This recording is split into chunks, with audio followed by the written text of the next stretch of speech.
Shalom, pueblo de Israel disperso en todas las naciones. Entramos en una serie acerca de la salvación viene de los judíos. Palabras que el Mesías mismo, Yeshua, dijo a la mujer shomronita samaritana, registradas en Yohanan Juan 4, 22.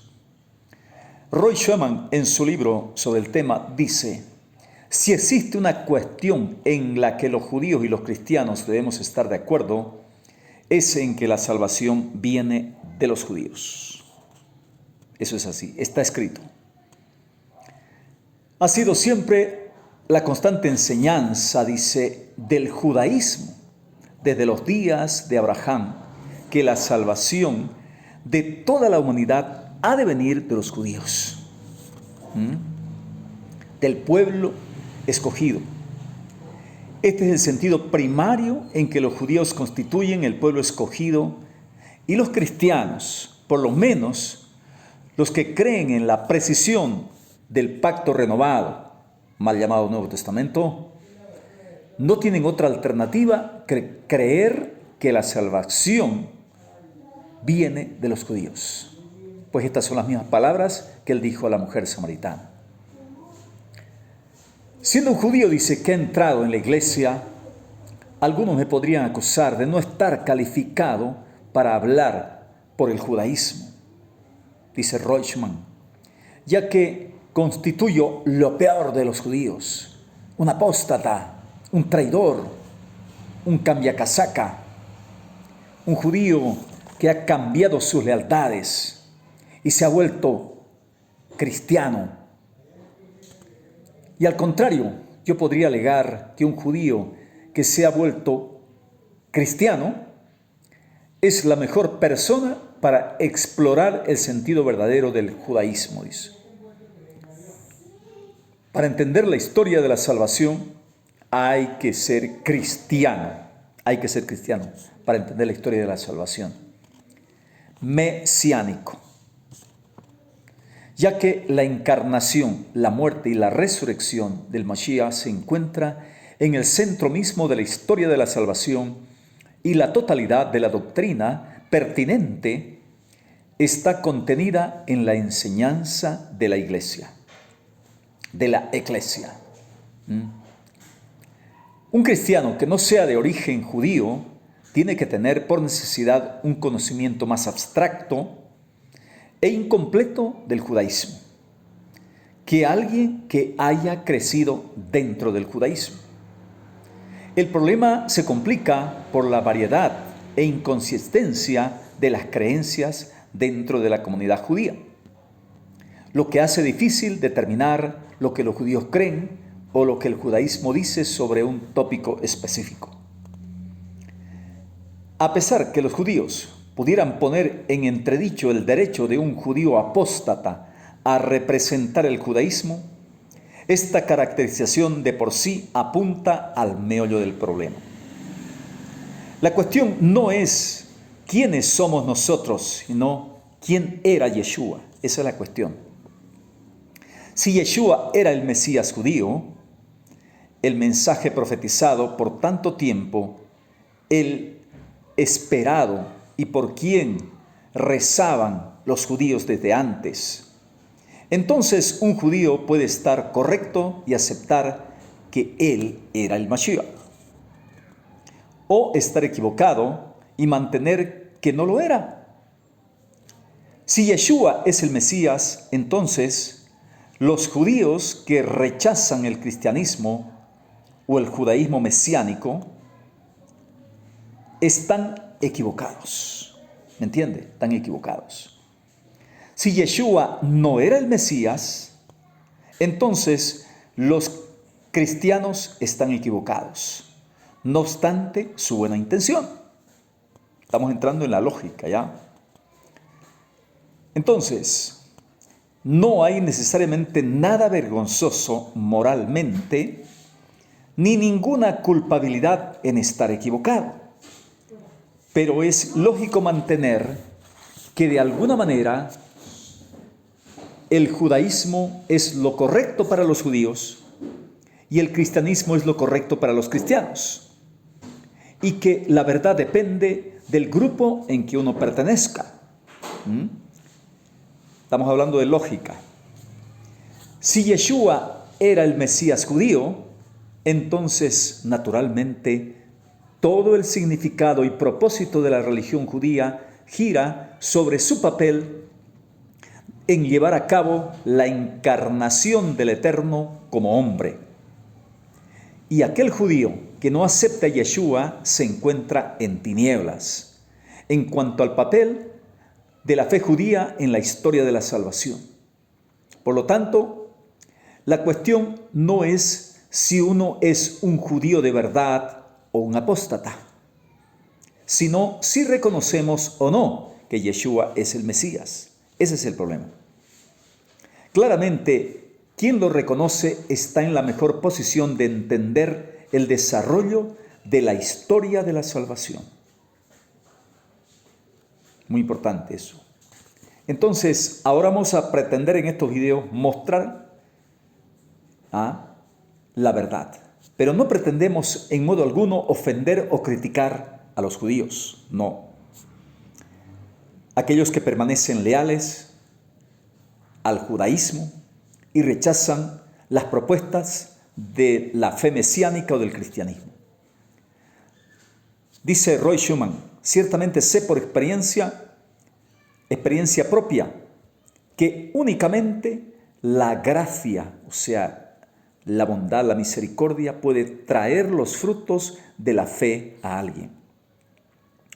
La gracia que llevó a cabo mi conversión, y conozco muchos judíos que son mesiánicos, esa gracia, dice, fue completamente inmerecida y tan solo puedo rezar, dice él, para que se derrame la gracia de igual modo en el mayor número posible de mis correligionarios, para que ellos también lleguen al conocimiento de la belleza, de la verdad, de la gloria del judaísmo, de la nobleza y el honor incomprensible de ser miembro de la raza escogida para que se llevara a cabo la redención de toda la humanidad, mediante la encarnación del Eterno mismo, como un hombre de carne y hueso, de su misma carne y de su misma sangre, un judío.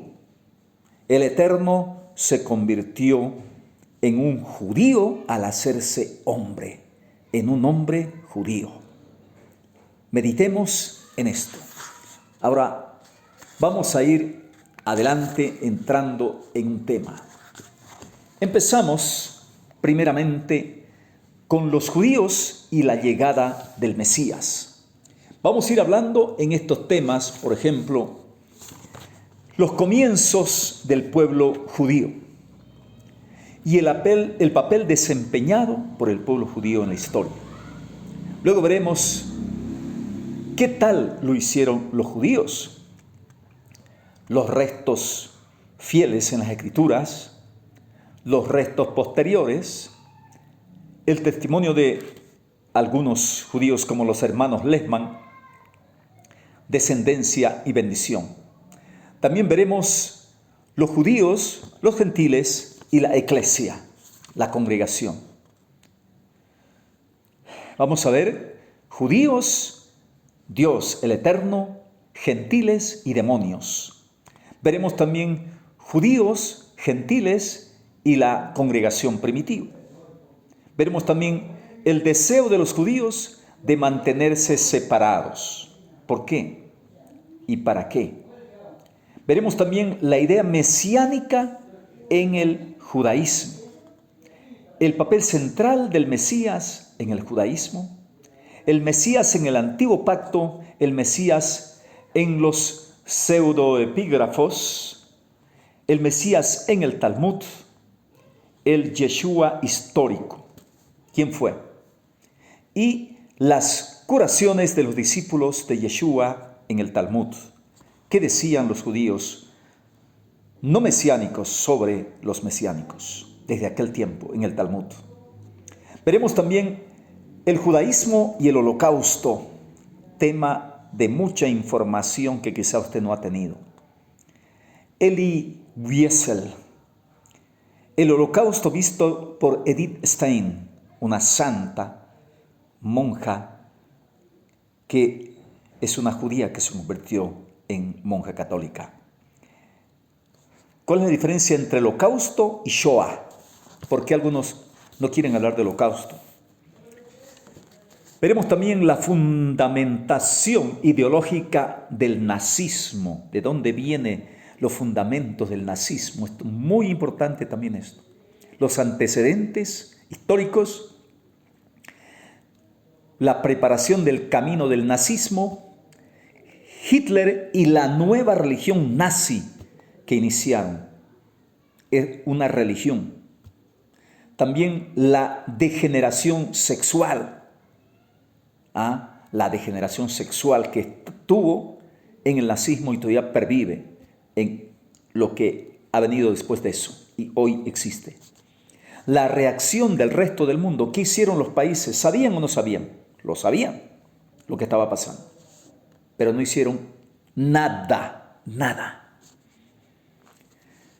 Las motivaciones diabólicas detrás del holocausto. Hasatán estaba actuando. Hitler era un satánico y todos los que estaban detrás de él. El testimonio del cardenal Jean-Marie Lustiger. También veremos el antisemitismo después del holocausto. ¿Qué pasó? El nazismo en el mundo árabe. El antisemitismo oficial árabe. El adoctrinamiento de los niños árabes en Palestina por Hamás y otros grupos, por ejemplo. El papel del Islam. ¿Cuál es frente a esto? Una sola campaña, es la misma del nazismo con el islamismo radical actual. Veremos también los judíos y la segunda venida del Mashiach. Tiene que ver también con esto. Y luego, el regreso de los judíos. ¿Por qué Shaliach Shaul, sobre todo en el capítulo 11 de Romanos, habla del injerto en el buen olivo de olivo silvestre? Pero ¿qué pasa con ese olivo original después? Todo Israel será salvo. Gracias extraordinarias en las conversiones judías. ¿Por qué? Judíos ateos, judíos que no tienen nada que ver con la religión, de pronto, cuando su vida, algunos hasta querían suicidarse, de pronto la gracia del Eterno viene a ellos para que recién encuentren sentido a su vida a través de Yeshua, a través de la fe cristiana o mesiánica. La naturaleza de la conversión judía. ¿Qué es realmente? ¿Qué tiene que ver una conversión judía? La entrada judía en la iglesia ahora. El movimiento mesiánico en todas partes. Entre protestantes, entre católicos, en el judaísmo. ¿Cómo es que hoy día muchos que éramos judíos del judaísmo o cristianos protestantes o evangélicos o éramos católicos, ahora estamos en un solo pensamiento, en un solo sentir, y ese movimiento del Espíritu no es 3, 4, 5, 100, 1000 o 10,000, sino miles y miles en todo el mundo en estos tiempos finales. Se levanta fuertemente para ir entrando por todas partes en el corazón, en las mentes de siervos y siervas que quieren buscar de verdad la fe que una vez fue dada a los santos. Esa fe que fue dada por primera vez después del diluvio, después de Noé, cuando vino la Torre de Babel, a un hombre de una tierra de idólatras, en Ur de la antigua Caldea de los Kasdim. Abraham, después llamado Abraham por el Todopoderoso, padre de multitudes, cuyo hijo Isaac y cuyo nieto Jacob, Israel, es la raíz del buen olivo, La raíz es santa, por lo tanto las ramas también. Shalom Aleichem a todo el Israel disperso en las naciones. ¿Quién habló con ustedes? Sheliach Yehoshua ben Sadok de la Congregación Israelita Mesiánica en Santa Cruz, Bolivia. Sheliach de Yeshua HaMashiach, también rabino de hecho, mesiánico, israelita, para poder anunciar las buenas nuevas. Si usted quiere comunicarse conmigo, mi número telefónico de WhatsApp, más 591, código de Bolivia, 60 94 94 94. Dele like, suscríbase y también difunda y recomiende este video. Bendiciones.